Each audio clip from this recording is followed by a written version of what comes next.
Summer's quickly coming and going, and we already have another comic book movie out. And not just any comic book movie, but a new Spider-Man. Now, Spider-Man was a great character introduced in Captain America Civil War, and you can check what I thought of that movie by pressing the I above, but more specifically, you can learn what I thought of Spider-Man in that movie. Quick summary, great execution, horrible introduction. In Civil War, while Spider-Man was a cool character, he felt unnecessary. Like, his parts of the movie felt like they took place on a totally different world than the events currently happening. And his character more or less just came and went. He added almost nothing to the story, and I could tell that he was only in the movie because he was an important part of the Civil War comic. That and Sony desperately needed money. And the deal that let Spider-Man be in Civil War is what leads to this movie, Spider-Man Homecoming. The film is about Peter Parker adjusting to his life after his little stint with the Avengers in Civil War, being treated essentially as just a prop by Stark.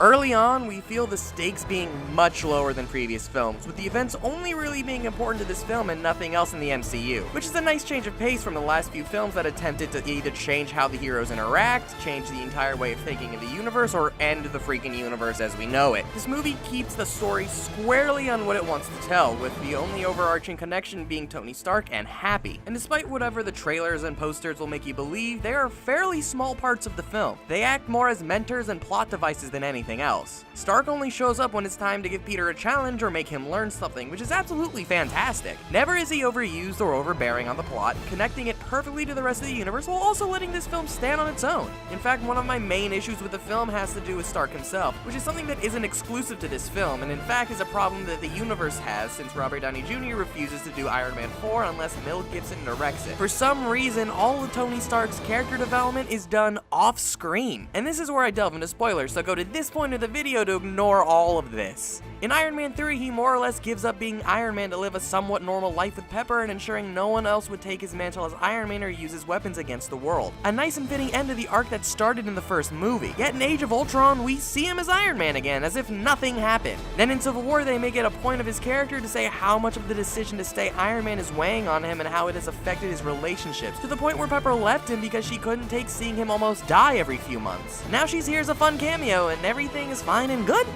What? Since none of the development is based on him, it felt awkward and weird since nothing led to this revelation. Stark wasn't the only character I felt got little development. Zendaya's character was just insufferable to me. She more or less showed up, pretended to say some hipster bull, and let the scene play on. She's not a real quirky character, she just breaks the pace of the film. It really didn't work for me and I felt she was annoying despite pretty nice reveal on who she is. But almost everything else in the movie was honestly perfect. Tom Holland is a great Spider-Man, probably being my favorite of all the live-action portrayals. While I felt that every incarnation nailed what it meant to be Spider-Man, the way they portrayed Peter Parker was always off. Like, Tobey Maguire always played him way too nerdy for me, to the point where I couldn't see him be as charismatic as he needed to be Spider-Man. And Andrew Garfield played him like an angsty teenage heartthrob rather than nerdy, so I never got the transformation that made Spider-Man fun. Tom Holland mixes these together almost to a T, feeling like an absolute nerd while also seeming human enough to relate to. And Michael Keaton was a very intimidating villain as well, easily being the highlight of the movie whenever he was on screen. What the movie knew and needed to do was be fun, and that's exactly what it was. I loved this movie, and I'm excited to see this style of Spider-Man continue as long as it isn't screwed over by Sony doing whatever it is they do next. This gets an 8 out of 10.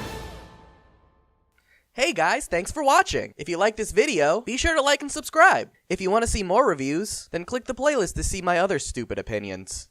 Alright, see you next video!